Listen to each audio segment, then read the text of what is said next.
제가 여러 말을 하는 것보다도 직접 그곳에서 이제 방금 보신 이제 동영상이 저희가 이제 사역하고 있는 한 파트인 신학교의 학생들이 예배 드리는 장면입니다. 근데 이제 여러분들께서 보시면 알겠지만 예배라고 그러는데 말씀 증거하는 것은 거의 없는 것 같고 찬양을 많이 하죠. 근데 이 학생들 특징이 아프리카의 신앙생활 특징이 이 찬양을 참 많이 하는 겁니다. 찬양을 많이 하는 것이고 또 이제 물론 이제 중간중간에 보면은 이제 학생들이 이게 신앙 일종의 이제 간증이라고 그럴까요? 이제 간증하는 시간도 있고 또 이제 양복을 입고 나온 학생이 그날 설교하는 날이었어요. 그래서 이제 그 학생이 설교를 했었는데 물론 이제 저희가 편집을 하다 보니까 이제 많이 줄이긴 했습니다만은 어쨌든 그러한 모습입니다. 이 일에 대해서는 제가 또 뒤에 또 말씀드리기로 하겠고요. 이제 한국은 이제 오늘이 설이죠. 예, 음력 설입니다. 어떻게 다들 한국에 계신 부모님들한테 전화를 드렸습니까? 예, 들으신 줄 믿습니다. 혹시 놓치셨으면은 예배 끝나고 돌아가셔서 전화를 한 번씩 드리시기 바랍니다. 저도 이제 어렸을 때 설 하면 나이가 들어서 이렇게 생각나는 것보다는 어렸을 때 설에 대한 생각들이 사실 많이 납니다. 제가 어렸을 때가 60년대 이제 이때였었으니까 제 기억으로도 보면은 이 설이 되면 이제 부모님들이 새 옷을 이제 장만을 해 놓으시고 설날이 되면은 이제 새 옷도 이렇게 주시고 양발도 새로 이제 신게 하시고 그다음에 이제 어른들에게 세배를 하게 하죠. 그래서 이제 세배하고 나면은 이제 어르신들이 이렇게 덕담을 많이 해 주십니다. 또 친척 이제 부모님에게 세배하고 난 다음에 조금 지나면 또 이제 친척 어르신들을 찾아뵙기도 하고 또 친척 어르신들이 저희 집에 오는 경우에도 이제 세배를 하고 좋은 소리를 듣습니다. 근데 이제 제 기억으로는 설 지내면서 저희 아버님이 늘 설 때가 되면은 하시는 말씀이 있어요. 이게 뭐냐면은 저에게는 이제 할아버님이 되시는데 제가 태어날 때는 이제 할아버님이 안 계셨었습니다. 그래서 저희 아버님이 이제 할아버님이 이제 어떻게 사셨는지 뭐 하셨는지 늘 이걸 말씀을 하세요. 근데 저희 집안이 특별히 내세울 것 있는 집안이 아니기 때문에 하시는 말씀이 항상 똑같습니다. 제가 들어봐도 별 다른 사람 앞에서 이렇게 할 말이 없는 특별한 게 없어요. 그런데 이제 늘 너희 고조 할아버지는 누구셨고 증조 할아버지는 누구셨고 할아버지는 누구셨고 평생 농사만 지으시던 분들이라 다른 할 말은 없어요. 그냥 누구셨고 이렇게 합니다. 이것이 아마 보통 이제 한국 사람들 가정에서 설이 되면 어른들이 자녀들에게 주는 이야기일 겁니다. 근데 이스라엘에도 사실 이제 우리 설과 똑같지는 않지만 어쨌든 그들 나름대로의 명절을 지내고 있습니다. 이스라엘 백성들은 주로 이제 3대 절기하게 되면은 유월절하고 초막절하고 칠칠절을 보통 3대 절기라고 이야기를 합니다. 가장 큰 절기죠. 여러분이 잘 아시는 대로 유월절이라고 하는 것은 이스라엘 백성들이 애굽에서 노예 생활할 때 하나님께서 이제 이스라엘 백성들을 구원하시기 위해서 10가지 재앙을 내리시는데 마지막 재앙이 장자의 재앙이었죠. 그 장자의 재앙을 통해서 이스라엘 백성들의 장자들은 다 구원을 하시지만 애굽의 장자들은 다 산 사람이든지 짐승이든지 다 죽게 합니다. 그래서 이제 죽음의 신이 넘어갔다 해서 이제 유월절이라고 이야기를 하는데요. 물론 이제 하나님이 말씀하신 대로 어린 양을 잡아서 그 피를 문설주와 인방에 바름으로 인해서 넘어가게 됩니다. 그래서 그날을 이제 기념하는 것이 6월절이고요. 이제 77절 같은 6월절 다음 날부터 7주 후에가 되는 날이 보통 77절이라고 이야기를 합니다. 이제 77절 같은 경우에는 이제 농사와 이제 관계가 있습니다만은 어쨌든 이제 그 수확을 한 후에 하나님께 이제 드리는 그러한 절기로 보내고 있고요. 초막절 같은 경우는 이제 모든 수확이 다 끝난 다음에 그 원래는 이제 그 광야에다가 이제 초막을 지었고 거기서 일주일 동안 생활을 하는데 이스라엘 백성들이 자기들이 광야에서 40년 동안 생활했던 것을 기념하기 위한 그런 절기로 지키는 것이 이 초막절이에요. 그래서 6월절이나 초막절 같은 것을 이제 굉장히 이스라엘 백성들이 큰 절기로 지키고 있는데 이 이스라엘 백성들은 이 절기가 농사와도 이제 관련이 있지만 사실은 우리 구약 성경에 보게 되면 신앙적인 것하고 다 관련이 있습니다. 관련이 없는 게 없어요. 다 관련이 있어요. 그러다 보니까 이제 절기 때 이스라엘 백성들이 모여서 하는 일 중에 하나가 뭐가 있냐면은 특히 이제 그 당시에는 이제 성전을 드나들던 성전에서 봉사하던 레위인들이 사람들에게 하나님의 말씀을 가르치는 그런 것이 있습니다. 근데 이 레위인들이 백성들에게 하나님의 말씀을 가르칠 때 무엇을 가지고 가르쳤냐면 그 중에 하나가 오늘 여러분이 읽은 시편 105편입니다. 그래서 시편 105편은 뒤에 나오는 106편과 함께 보통 교육적인 시라고 이야기를 해요. 여러분이 시편 105편과 106편을 읽어보게 되면 하나님께서 이스라엘 백성들을 어떻게 구원하셨고 어떻게 인도하셨고 어떻게 함께 하셨는가를 시로 쫙 써서 기록해 놓은 거예요. 여러분 시로 함축적으로 써서 놓으면 사람들이 기억하기가 쉽지 않습니까? 그냥 서술식으로 길게 쓰는 것보다는 함축해가지고 시를 만들어 놓으면 기억하기가 쉬워요. 그래서 이제 음악을 하시는 분들 같은 경우도 이제 사실 시편이 또 음악이지 않습니까?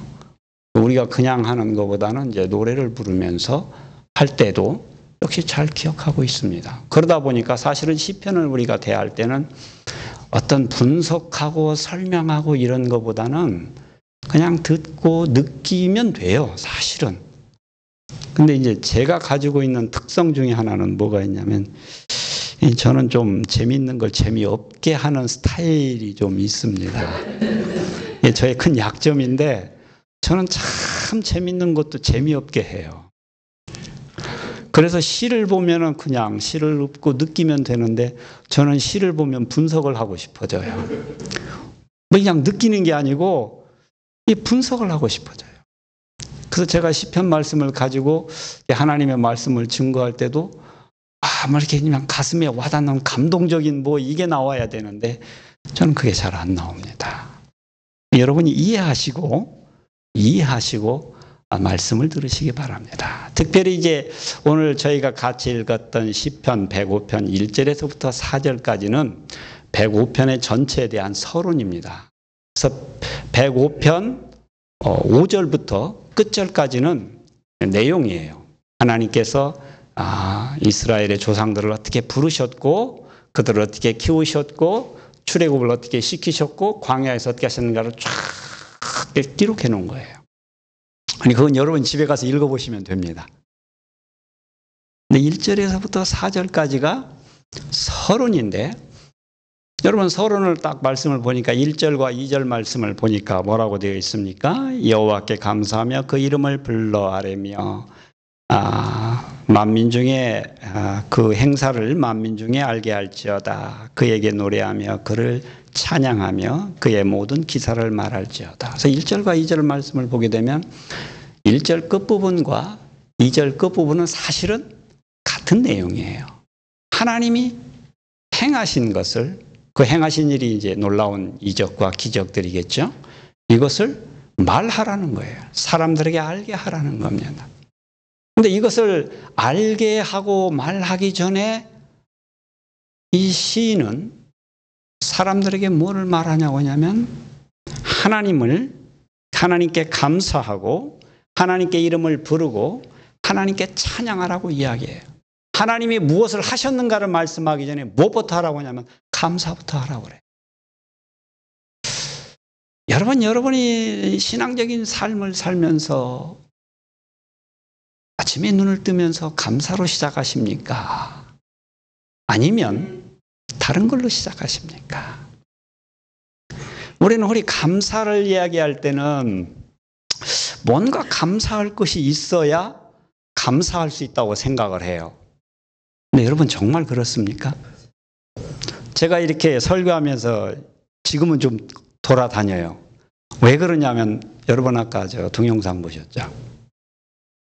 거기 있는 분들 가만히 서서 잘 안 합니다. 저도 이제 습관이 들어가지고 가만히 있으면 그게 점점 어색해져요. 그래서 뭐 손이 움직이든지 제 다리가 움직이든지 좀 움직이게 돼요. 근데 저도 처음에는 이 한가운데 딱 서서 했었는데 갈수록 그게 안 돼요. 근데 제가 이거에 대해서 감사합니다. 왜 감사하냐면 제가 첫 보기에도 굉장히 딱딱하게 보이지 않습니까? 예, 저는 부드럽게 보이는 스타일이 아니에요. 저희 어머님이 저에 대해서 평가하기를 이렇게 평가하셨습니다. 제가 예수님 믿기 전에 너는 바늘로 머리를 찔러도 피 한 방울 안 나올 사람이라고 그랬어요. 저한테 그러셨어요. 이게 다른 말로 말하면 감정이 사실 굉장히 메말라 있는 사람이에요. 그래서 제가 예수님을 영접하고 나서 감사했던 것 중에 하나가 뭐가 있냐면 하나님이 저에게 눈물을 돌려준 것을 저는 감사했었습니다. 아무리 슬픈 모습을 봐도 눈물이 안 났던 사람이에요. 아무리 기뻐해도 기쁨을 표현을 안 하는 사람. 그런데 실제로 내 마음 가운데 그 기쁨이 안 일어나요. 기뻐할 만큼 기쁜 일인데도 제 마음에는 뭐냐? 뭐 그럴 수 있지, 그렇지. 끝이에요. 그런데 우리 하나님을 알고 예수님을 영접하고 나니까 하나님이 제 마음을 만져주시는데 제 감정적인 부분을 건드려 주셔서 눈물도 나게 하시고 감사하게도 하세요. 기뻐하게 해주세요. 그래서 고쳐진 것이 지금 이만큼입니다. 그러니 안 고쳐졌을 때는 대충 짐작이 되시겠죠. 근데 여러분 우리가 신앙생활 하면서 사실 우리의 일상생활, 여러분의 신앙생활, 매일매일의 생활이 사실은 하나님이 늘 함께해요. 이스라엘 백성들이 아주 크고 놀라운 일들만 다 성경에 기록을 해놨지만 사실은 아침에 일어날 때도 식사할 때도 학교 다닐 때도 뭐 할 때든지 항상 하나님은 여러분과 함께 하십니다. 그래서 여러분이 이걸 느끼면 감사하실 수 있어요. 하나님이 나와 함께 하신다는 것을 느끼면 감사할 수 있습니다. 왜 그러냐면 여러분 하나님은 온 우주 만물을 창조하신 창조주예요. 창조주가 나와 함께 한다는 거예요. 어린아이들 표현을 빌리면 이런 말이 되겠죠. 어린아이들 같은 경우는 사실 좀 뭐 까불고 어쩌고 저쩌고 하다가도 자기보다도 큰 사람을 만나면 주눅이 들잖아요. 근데 그 아이가 힘을 낼 수 있는 건 어떤 때냐? 자기 옆에 자기 아버지가 있을 때, 자기 부모가 있을 때 그 아이는 기가 삽니다. 그 자기보다 큰 형아가 있어도 건드려 봐요. 찔벅거릴 수 있어요. 그래도 괜찮아요. 왜? 아버지가 있으니까. 내가 좀 부족해도 아버지가 내게 있으면 힘이 돼요. 언젠가 제가 어떤 한 청년에게서 들은 소리인데 그 청년이 아주 이 문제를 많이 일으키는 자기 학창시절에 문제를 많이 일으켰다고 그래요. 한 번은 이제 동네에 가서 동네가 아니라 아마 다른 데에서 아마 좀 치고받고 했던 모양이에요. 그래서 이제 상대방이 좀 많이 다친 것 같은데 상대방 부모에게서 이제 전화가 왔어요. 이제 자기 집으로 전화를 해서 이제 막 큰 소리를 치는 거죠. 그러니까 이제 본인도 많이 이제 위축이 됐다고 그러는데 자기 아버지가 그러더래요. 전화에다 대고 여보세요. 아이들끼리 싸우다 그럴 수도 있지. 이렇게 하더라는 거예요. 그 말을 듣는데 자기가 그렇게 아버지가 크게 보이고 좋아 보이고 의지가 되더래요. 그래서 아버지가 나와 함께 한다는 걸 알면 사실 감사할 수 있습니다. 다른 거 아무것도 없어요. 그냥 내 아버지가, 내 어머니가 내 옆에 있으면 힘이 됩니다. 힘이 돼요. 실제로 여러분 어린 자녀들을 보세요. 여러분이 숨어서 여러분 자녀만 있고 여러분이 숨어서 그 아이들이 어떻게 하는가 보면 그 아이 주변에 부모가 없다는 걸 아이가 인식하면 활발하지 못합니다. 그러나 여러분이 옆에 있다는 걸 인식하면 그때부터 활발해져요. 왜요? 함께 하시니까. 그래서 사실 우리 아버지가 무엇을 해줬고 우리 어머니가 무엇을 해줬고 얘기하기에 앞서서 어머니 아버지가 나와 함께 하시면 하나님이 나와 함께 하시면 그것이 곧 감사한 일이 되는 겁니다. 그런데 그 나와 함께 하시는 하나님이 나와 함께 하시는 아버지가 모든 걸 다 책임져 준다고 생각을 해보세요. 어떻게 감사를 안 해요?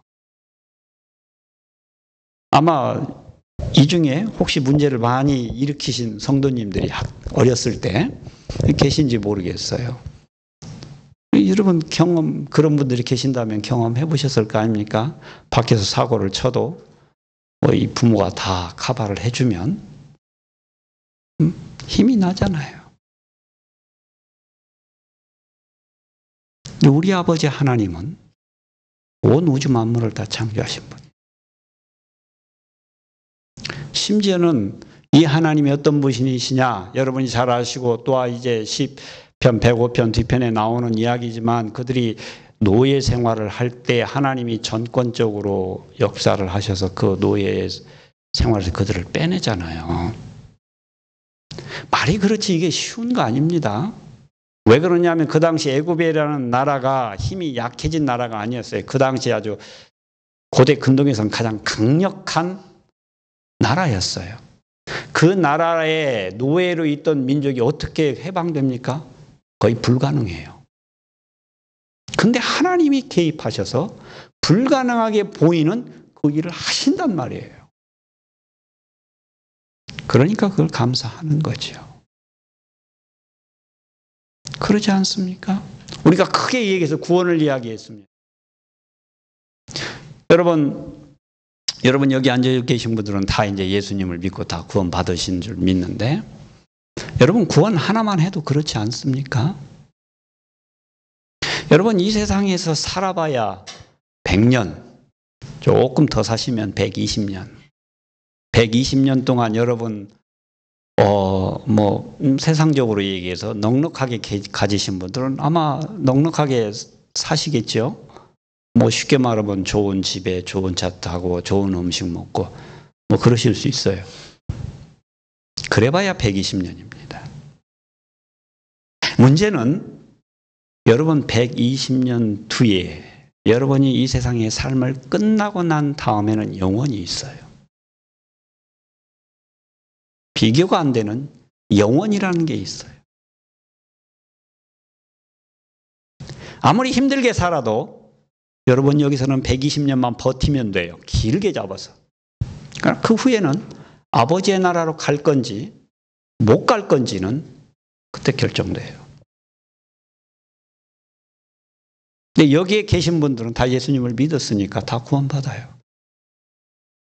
영원히 살아가야 될 그곳에서 여러분들은 하나님 나라에 가서 찬양하면서 감사하면서 그러고 살아가요. 여러분 그래서 구원 하나 받은 것 하나라고 하지만 사실은 이게 전부예요. 그 어떤 것도 이것과 비교가 안 됩니다. 그러잖아요. 비교가 안 돼요. 성경에 보면 거지 나사로가 나오지 않습니까? 그 사람 거지로 일생 살았어요.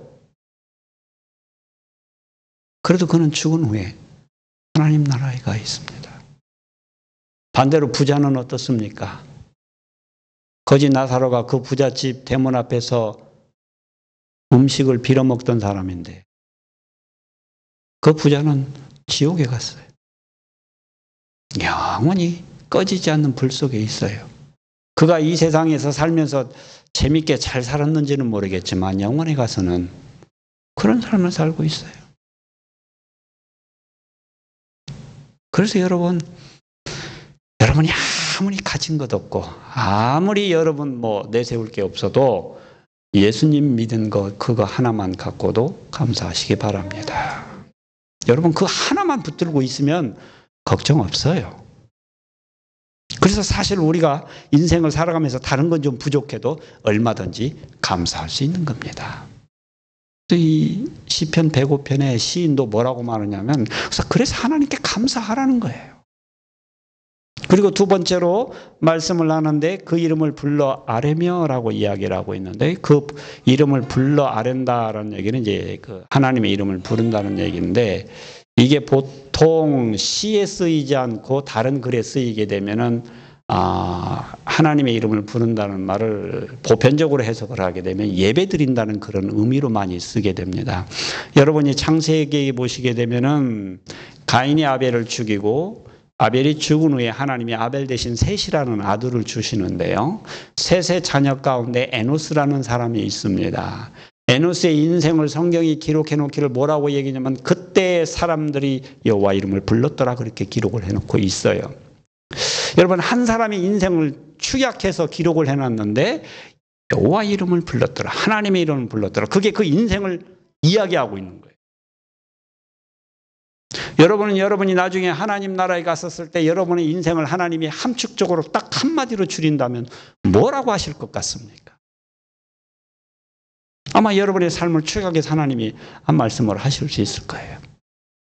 그런데 거기에서 여호와 이름을 불렀다 하나님의 이름을 불렀다 그 말은 무슨 말이냐면 공식적으로 예배를 드리기 시작했다는 거예요. 그때부터.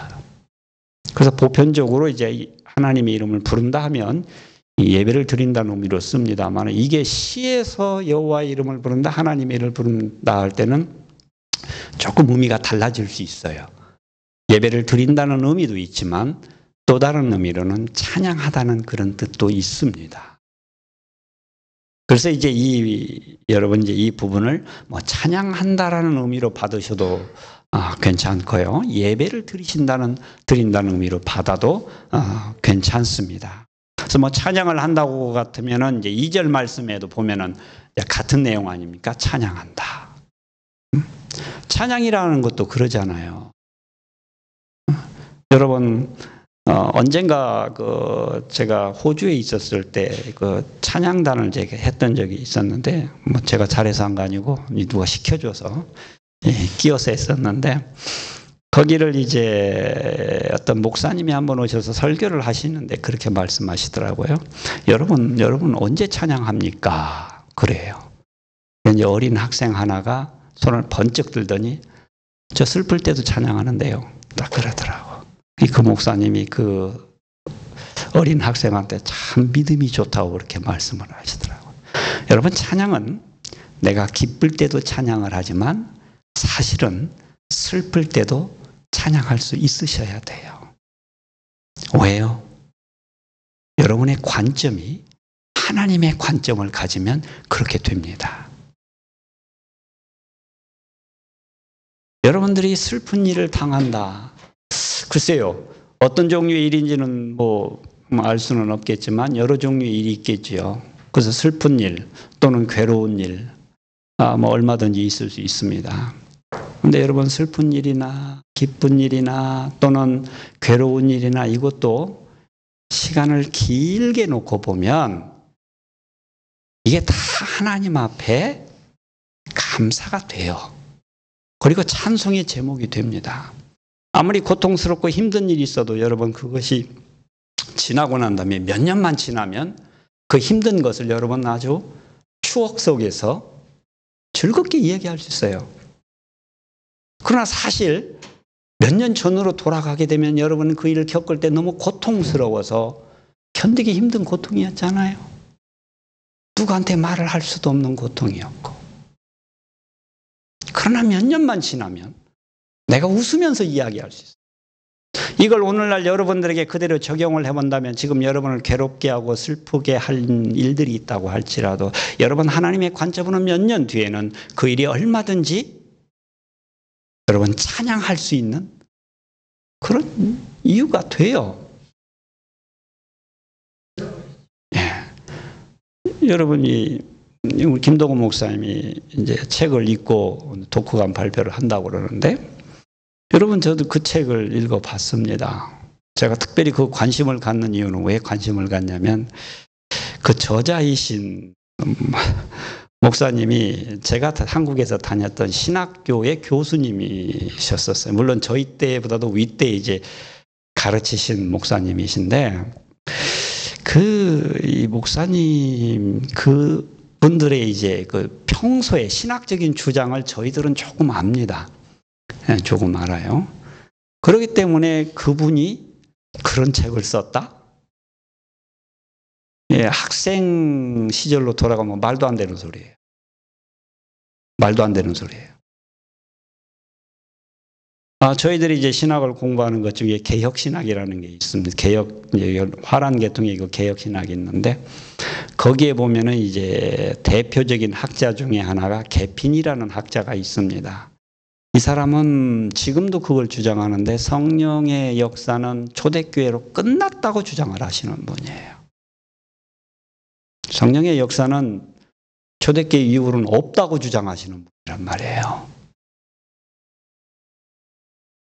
근데 이제 그런 식의 교육을 받았던 분들인데 그런 걸 얘기한다는 거죠. 저희 신학교 다닐 때도 늘 이제 학생들이 이제 영적인 문제를 가지고 교수님들과 이렇게 자꾸 토론을 해요. 교수님들이 잘 안 받아줍니다. 안 받아줘요. 그래서 저는 그 저자에 대한 관심 때문에 그 책을 읽어봤어요. 근데 그 책을 읽고 난 제 소감 중에 하나가 뭐냐면 이거예요. 참 하나님은 공평하시다. 그 책에서 강조하고 있는 것 중에 하나가 그런 게 있더라고요. 하나님의 사역을 하면서 하나님의 일을 하면서 참 고생을 많이 한 분들은 하나님이 다 기억을 해 주신다는 거예요. 그래서 어떻게 보면 이제 우리도 이제 신앙생활 하다 보면 우리에게 크고 작은 어려움들이 있습니다. 근데 어떤 어려움은 평생 가도 해결 안 되는 어려움이 있어요. 제가 존경하는 장로님 집안에 한 그런 게 있어요. 자녀 문제가 있는데 평생 가야 해결이 안 돼요. 평생 가야. 근데 여러분 그 장로님의 고백을 제가 설교할 때도 몇 번 얘기를 했는데 그 장로님은 언젠가 한번 그런 얘기를 해요. 하나님이 저 아이를 데려갔으면 좋겠다는 거예요.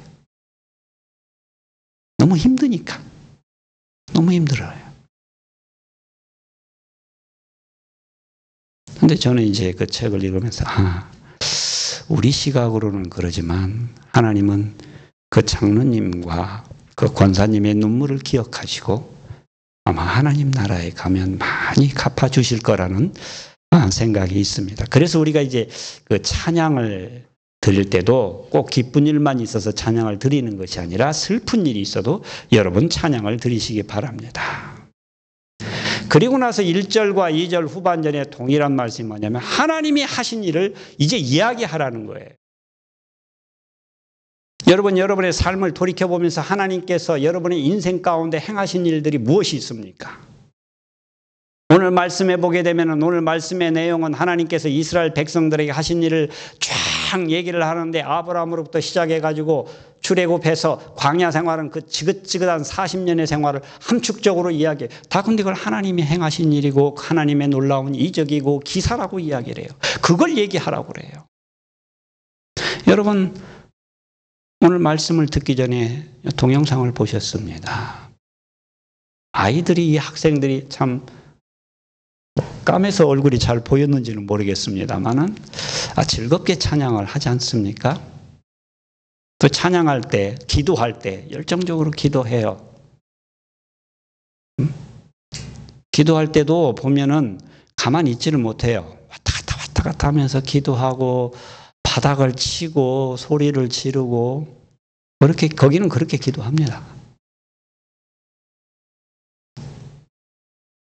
여러분 그렇게 정말 다 찬양하고 기도할 때는 다 학생들이 좋아 보이죠.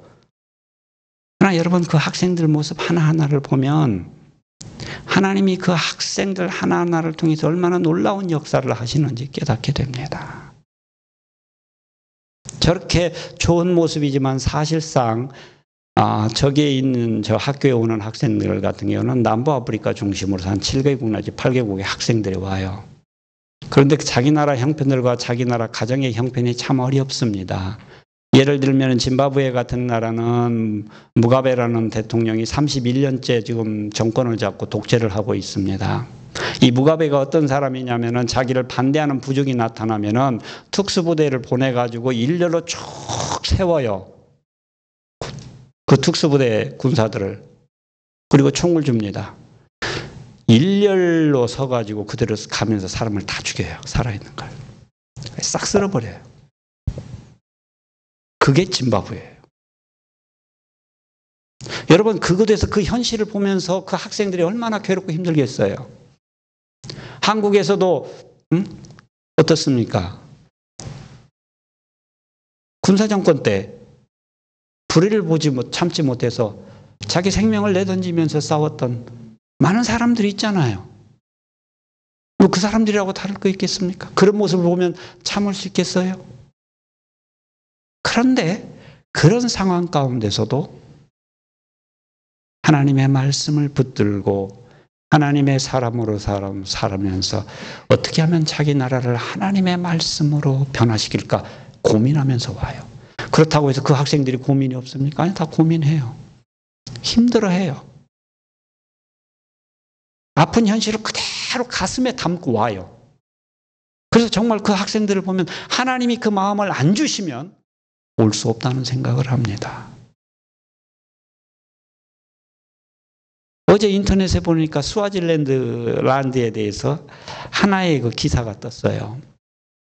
물 문제에 대해서 이야기를 하고 있습니다. 스와질랜드는 사실상 아프리카 나라 중에서 물이 풍족한 나라 중에 하나예요. 실질적으로 아프리카 쪽에서 보면 풍족한 나라 중에. 왜 그러냐면 고원지대에 있으니까 그래도 물이 많은 나라예요. 근데 그 나라조차도 지금 몇 년 전부터 기상이후 변화로 말미암아 물이 없어요. 그래서 저도 이제 그 음바바네가 수도인데 음바바네 수도를 가보면은 그 중심가에서 조금만 나오면은 이 서민들이 살고 있습니다.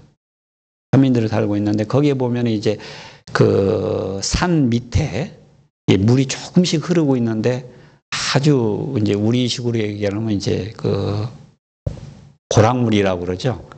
아주 더러운 물이에요.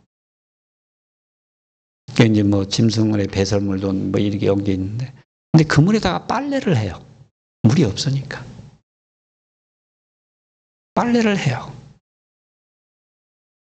그럼 먹고 사는 건 얼마나 풍족하겠습니까? 아니요. 힘들어요. 힘들어요. 근데 왜 그 사람들이 자기의 삶을 어떻게 하면 자기들의 경제적인 삶을 좀 잘 살아보게 하기 위해서 일하러 가지 않고 왜 거기 오냐는 거예요. 하나님이 마음을 주시지 않으면 할 수가 없어요. 오늘 말씀에 하나님이 하신 일을 이야기하라고 그러니까 이야기를 조금 더 하겠습니다. 저희들이 거기서 하고 있는 사역은 물론 이제 제 개인적인 사역은 아닙니다만은 저도 이제 거기에 가면 이제 ACM이라는 단체에 소속돼서 같이 사역을 하는데 그 사역을 보게 되면은 그 사역에 이제 중점적으로 하고 있는 것이 사실은 교회 개척입니다. 가장 큰 것이 이제 교회 개척인데 지금까지 한 5만여 개 교회가 개척이 됐어요. 5천이군요. 5만이 아니고 한 5천 개 정도 아마 그 교회가 이렇게 개척이 됐어요. 그런데 이제 교회를 세워지는 교회는 한 140여 개 정도. 대부분 이제 한국에 계신 이제 성도들이 후원을 많이 해서 교회를 세워졌고 세워지고 있습니다. 또 교육 사업도 하고 있어요. 초등학교도 짓고 중고등학교도 짓고 지금 SCU 스와질랜드에다가 지금 SCU 대학을 짓고 있습니다. 대학을 짓는다는 것이 쉽지는 않잖아요. 처음에 할 때는 한 200억 정도의 공사라고 생각을 했는데 이제 정부에서 땅을 주는 시기가 늦어져 가지고 한 2, 3년 늦어졌어요. 늦어져서 100억이 추가돼서 지금 300억 공사라고 하는데 말이 그렇지 이 헌금으로 이걸 다 충당을 해야 되니까 쉽지가 않아요. 근데 어쨌든 더디지만 그 일을 하고 있습니다. 사실 저도 이 스와질랜드 오고 컨택된 것이 그 SCU 대학 때문에 컨택이 된 거예요. 거기에 가서 이제 학생들을 가르치면서 또 신앙도 가르치고 또 평신도 지도자들을 양성을 해서 거기 이제 원래는 의대와 공대를 이제 세우기 때문에 의대와 공대를 세워서 아프리카에 있는 학생들이 와서 배우고 나면 자기 나라로 돌아가게 되는데 그들이 이제 돌아갔을 때 평신도로 그 나라를 이게 복음을 바르게 전하도록 하는 이제 그 일을 하려고 하기 때문에 거기에 인발부된 거예요. 또 거기에는 아프리카는 평균적으로 30%가 에이즈 환자입니다. 아프리카 전체 평균이. 근데 남부 쪽은 더 높아요. 북부 쪽보다. 그러다 보니까 고아들이 많아요. 그래서 고아원 사역도 필수적으로 따라오게 됩니다. 근데 이걸 여러분 재산이 많다고 해서 일을 할 수 있을 것 같습니까? 못해요. 어떻게 일을 할 수 있습니까? 하나님을 붙들고 나아가면 하나님이 그 일을 하세요. 지금까지 그렇게 하나님 해오신 거예요. 시쳇말로 선교사가 뭐 가진 게 뭐 있습니까? 없어요. 근데 어떻게 그 일을 해요? 우리는 못해요. 내가 가진 걸로는 못해요. 근데 어떻게 해요?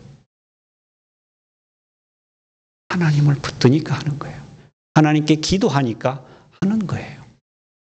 하나님께 간구하니까 하나님이 채우시는 것 같고 하는 거예요.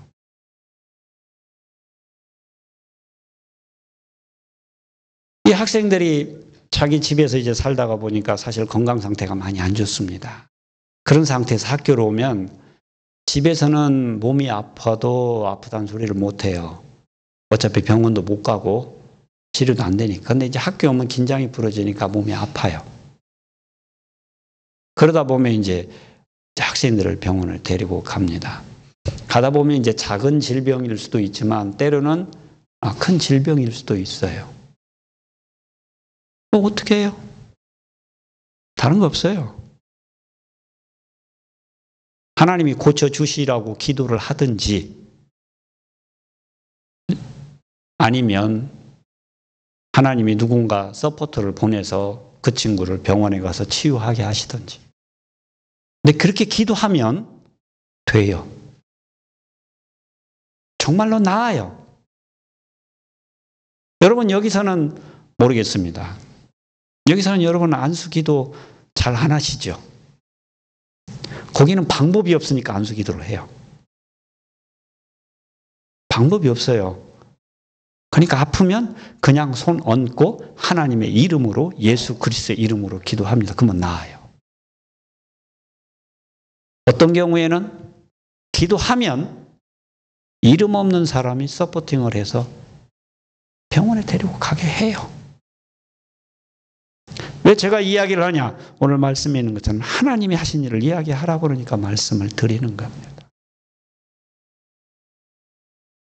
여러분 그래서 여러분은 여러분의 삶 가운데서 하나님이 행하신 일들을 여러분 다른 사람들에게 알지 못하는 사람들에게 이야기하시기 바랍니다.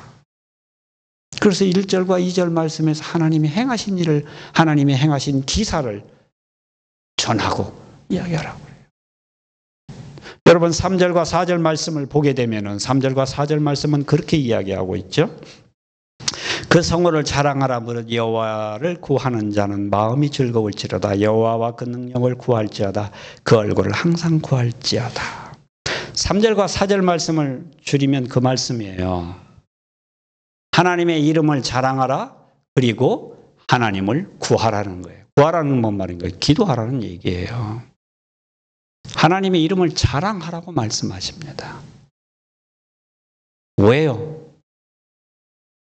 그분의 이름 속에 그분의 능력이 있고 그분의 이름 속에 그분의 사랑이 있기 때문에 그래요.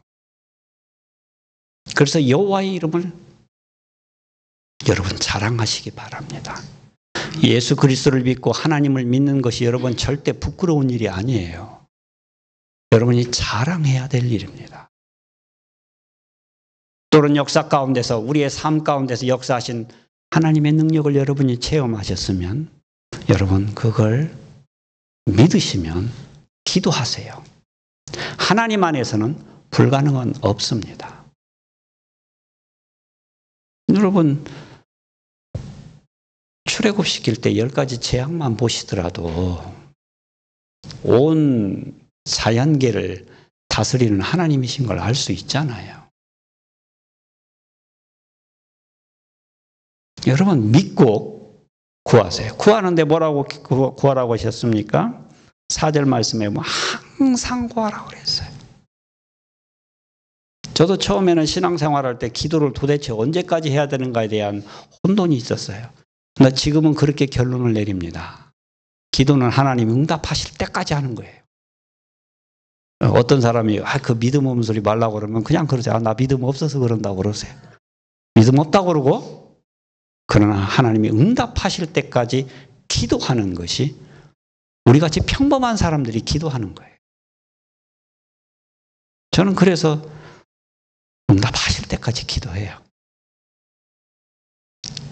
어떤 식으로든지 하여튼 하나님 응답하실 때까지. 그래서 말씀해 보니까 항상 구하라고 얘기하고 있지 않습니까? 한 번, 두 번 기도해서 안 들어주시고 1년, 2년 기도해도 안 들어주고 10년, 20년 기도해도 안 들으면 30년, 40년 죽을 때까지 기도하는 거예요. 저는 그렇게 생각해요. 죽을 때까지 기도하는 거예요. 그러면 내 태에는 이 세상에서 내 삶이 끝날 때까지는 하나님이 안 들어주셔도 나 세상 떠난 다음에는 들어주세요. 그러니까 믿고 기도하세요. 기도하세요. 그래서 여러분 사실은 우리가 신앙생활하는데 성경 말씀을 공부하는 지적인 성경 공부하는 이런 신앙생활이 참 중요합니다. 저도 하나님께서 처음에 신앙생활을 그거를 시키셨는데 저도 20년 넘게 하나님이 계속 성경 공부 평신도 있으면서 성경 공부 그거 시키셨어요. 왜 그렇게 하셨는지 나 처음에는 몰랐어요. 나중에 보니까 이 자리에 세우시려고 그러셨던 것 같은데 어쨌든 그렇게 시키셨어요. 그리고 나중에 하나님이 이제 영적인 부분을 알게 하시고 기도하게 하세요. 근데 제가 신앙생활 해보면서 아주 적은 분량이지만 깨닫는 게 뭐냐? 정말 하나님을 안다는 것이 뭔가라는 것을 깨달아요. 머리로만 여러분 아는 게 하나님 아는 게 아니에요. 하나님을 안다 그 말은 여러분 지정의가 같이 아는 겁니다. 지적으로도 알고 정적으로도 알고 의지적으로 알아요. 이걸 다른 말로 바꾸면은 여러분 체험적으로 아는 걸 말합니다. 우리가 흔히 체험적으로 안다고 그러면 지적인 요소를 싹 빼는데 아니에요. 여러분 하나님을 체험하면 거기에 지정의 요소가 다 들어가 있어요. 로마서도 이걸 이야기를 하고 있습니다. 근데 여러분이 하나님의 역사를 어떻게 체험합니까? 여러분 기도하지 않으면 체험하지 못합니다. 여러분이 다 가지고 있으면 체험하지 못해요. 그러나 무언가가 부족해서 무언가가 필요하기 때문에 그걸 하나님 앞에 놓고 기도하고 간구하면 그것이 이루어질 때 여러분 우리는 그걸 하나님의 역사를 알아요. 하나님께서 아브라함에게 자녀를 주겠다고 말씀하시고 20년 넘게 안 주셨어요. 그랬잖아요. 언제 주세요? 100살 때 아들 낳게 하시죠. 사라는 90살 때. 이미 그때는 사람의 나이로는 아이를 낳을 수 없는데, 왜 하나님은 그러면 사람이 아브라함과 사라가 아이를 낳을 수 없는 때 왜 이삭을 주시냐는 거예요. 좀 일찍 주시면 좀 어떻게 됩니까? 사람이 정상적으로 아이를 잉태할 수 있는 나이대에 그 이삭을 주셨다면 믿음으로 받겠냐는 거예요. 하나님은 아브라함을 아시는데 아브라함이 아브라함 자신을 아는 것보다도 하나님이 더 잘 알아요. 내가 나를 아는 것보다도 하나님이 나를 더 잘 아십니다. 그래서 하나님이 저에게 허락하시는 것도 보게 되면 제 생각과는 전혀 달라요. 전혀 달라요. 그래서 언제 이건 정말 하나님이 내게 주셨다는 걸 고백하게 할 때 그때 주세요. 내 힘으로는 도저히 안 된다는 걸 인정할 때 그때 주시면 이건 내 것이 아니라는 걸 알아요. 하나님이 주셨다는 걸 알아요. 그래서 그거 하게 하시는 거예요.